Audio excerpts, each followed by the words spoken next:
सीताराम। सिखावस्थी के चैनल में आप सभी का स्वागत है। मैं हूं सिखावस्थी। आज का मेरा वीडियो अगहन मास या मार्गशीर्ष मास की पूर्णिमा तिथि से संबंधित है। आज इस वीडियो में हम जानेंगे कि अगहनी पूर्णिमा कौन से दिन मनाई जाएगी, व्रत कब रखा जाएगा, स्नान दान की पूर्णिमा कब होगी, आज के दिन हमें क्या करना चाहिए, क्या नहीं करना चाहिए, पूर्णिमा तिथि पर कौन से विशेष उपाय करने चाहिए। जैसा कि हमारे शास्त्रों में ऐसा वर्णन आता है कि पूर्णिमा तिथि पर जो चंद्रदेव होते हैं वह अपनी 16 कलाओं से परिपूर्ण होते हैं। तो पूर्णिमा तिथि पर चंद्रदेव की पूजा का भी विशेष महत्व होता है। तो वह पूजा हमें उनकी किस प्रकार से करनी है, कब करनी है, चंद्रोदय का मुहूर्त क्या रहेगा। तो पूर्णिमा तिथि से संबंधित बहुत सारी महत्वपूर्ण बातें, विशेष उपाय आज आपको इस वीडियो के माध्यम से प्राप्त होंगे। वीडियो को पूरा देखिएगा। अच्छा लगे तो लाइक कमेंट शेयर कीजिए। चैनल पर यदि आप पहली बार आए हैं तो चैनल को सब्सक्राइब कीजिए। देखिए, अगहन मास की पूर्णिमा तिथि बेहद खास मानी जाती है, क्योंकि अगहन मास या मार्गशीर्ष मास को भगवान श्री कृष्ण ने गीता जी में स्वयं का स्वरूप बताया है। मासा नाम मार्गशीर्षोहम, महीनों में मैं मार्गशीर्ष का महीना हूँ। तो इसलिए मार्गशीर्ष का महीना भगवान श्री कृष्ण का अति प्रिय महीना है। मतलब प्रिय महीना क्या, स्वयं भगवान श्री कृष्ण का स्वरूप ही है मार्गशीर्ष का महीना। तो इस महीने की अब अंतिम तिथि है पूर्णिमा तिथि। तो इस दिन आप जो भी पुण्य कर्म करते हैं उसका आपको पूर्ण पुण्य फल प्राप्त होता है। वर्ष 2025 में पूर्णिमा तिथि 4 दिसंबर 2025 दिन गुरुवार को मनाई जाएगी। पूर्णिमा तिथि प्रारंभ होगी 4 दिसंबर को सुबह 8:37 पर और पूर्णिमा तिथि पूर्ण होगी 4 दिसंबर की रात और 5 दिसंबर की सुबह सवेरे 4:35 पर। तो इसलिए स्नान दान व्रत की पूर्णिमा 4 दिसंबर को ही मनाई जाएगी। इसी दिन आपको व्रत रखना है, स्नान दान की पूर्णिमा भी मनानी है। सत्यनारायण भगवान का व्रत, उनकी कथा का आयोजन यदि आप करते हैं तो वह भी आपको 4 दिसंबर को ही करना है। चलिए जान लेते हैं आज के दिन हमें क्या किस प्रकार से करना चाहिए। देखिए, पूर्णिमा तिथि पर पवित्र नदियों में स्नान करने का विशेष महत्व बताया जाता है। तो यदि आप किसी भी पवित्र नदी में स्नान कर सकते हैं तो बहुत अच्छी बात है, नहीं तो आप अपने स्नान वाले जल में गंगा जल डालकर स्नान करें। और स्नान करने के बाद आज के दिन आपको अपने मुख्य दरवाजे पर घी का दीपक जरूर जलाना चाहिए। माता लक्ष्मी का विशेष आशीर्वाद प्राप्त होता है। मार्गशीर्ष के महीने में कपूर का जलाना, कपूर की आरती करना बेहद खास माना जाता है। तो आज के दिन आपको अपने मुख्य दरवाजे के दोनों तरफ एक एक टुकड़ा कपूर का जरूर जलाना है। इसके बाद आपको तुलसी माता की विधिवत पूजा अर्चना करनी है, क्योंकि लक्ष्मी माता और भगवान श्री हरि नारायण का आशीर्वाद प्राप्त करने के लिए विष्णु प्रिया का प्रसन्न होना बहुत आवश्यक होता है।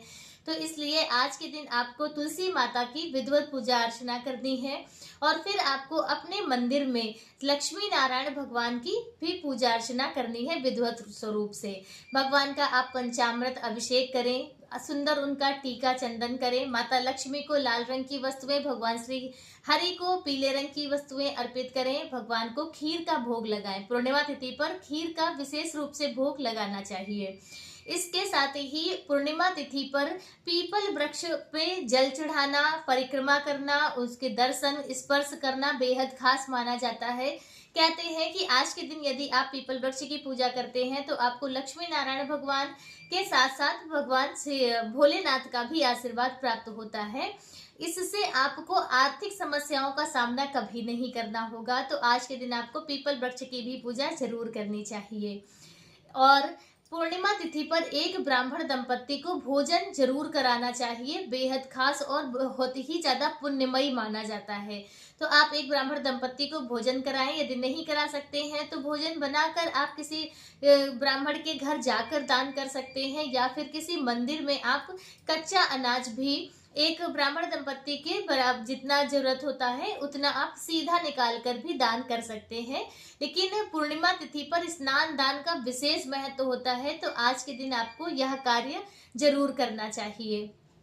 इसके साथ ही देखिए, पूर्णिमा तिथि जो अगहन मास की है उसे 32वीं पूर्णिमा के नाम से भी जाना जाता है। मान्यता है कि इस पूर्णिमा पर आप जो भी पुण्य कर्म करते हैं उसका आपको 32 गुना पुण्य फल प्राप्त होगा।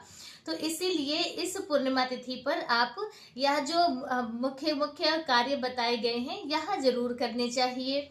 और इसके साथ ही आप आज के दिन गरीबों की सहायता कर सकते हैं, उनकी मदद कर सकते हैं, किसी भी स्वरूप से आप कुछ दक्षिणा देकर कर सकते हैं, कुछ उनकी जरूरत की वस्तुएं उन्हें देकर भी आप यह कार्य कर सकते हैं।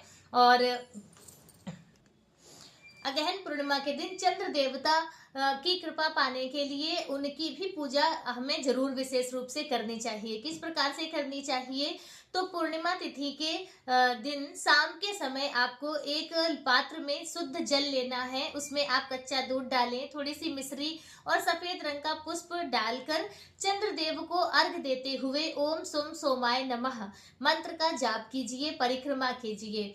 तो इससे कहते हैं कि चंद्रदेव प्रसन्न होते हैं, और चंद्रदेव यदि प्रसन्न होते हैं तो इससे माता लक्ष्मी का भी आशीर्वाद प्राप्त होता है, क्योंकि माता लक्ष्मी के भाई माने गए हैं चंद्रदेव। और इसके साथ ही देखिए चंद्र देवता जो है वह औषधियों के, वनस्पतियों के देव भी माने गए हैं। तो कहते हैं कि चंद्रदेव को अर्घ देने से, उनकी पूजा अर्चना करने से आरोग्यता की भी प्राप्ति होती है। तो पूर्णिमा तिथि पर चंद्रदेव को भी अर्घ जरूर देना चाहिए। यदि आप व्रत करते हैं तो बहुत अच्छी बात है, यदि आप व्रत नहीं करते हैं फिर भी आपको पूर्णिमा तिथि पर चंद्रदेव को अर्घ और परिक्रमा उनकी जरूर करनी चाहिए। तो बस इस प्रकार से आप अगहन मास की पूर्णिमा तिथि पर कुछ पुण्य कर्म करके अपने पुण्यों को और अधिक बढ़ाएं, भगवान का आशीर्वाद प्राप्त करें। अगहन मास की पूर्णिमा तिथि की आप सभी को हार्दिक शुभकामनाएं। आज का वीडियो मेरा बस इतना ही। वीडियो कैसा लगा कमेंट करके जरूर बताएं। मिलते हैं दूसरे वीडियो में किसी दूसरी जानकारी के साथ। तब तक के लिए श्री सीताराम।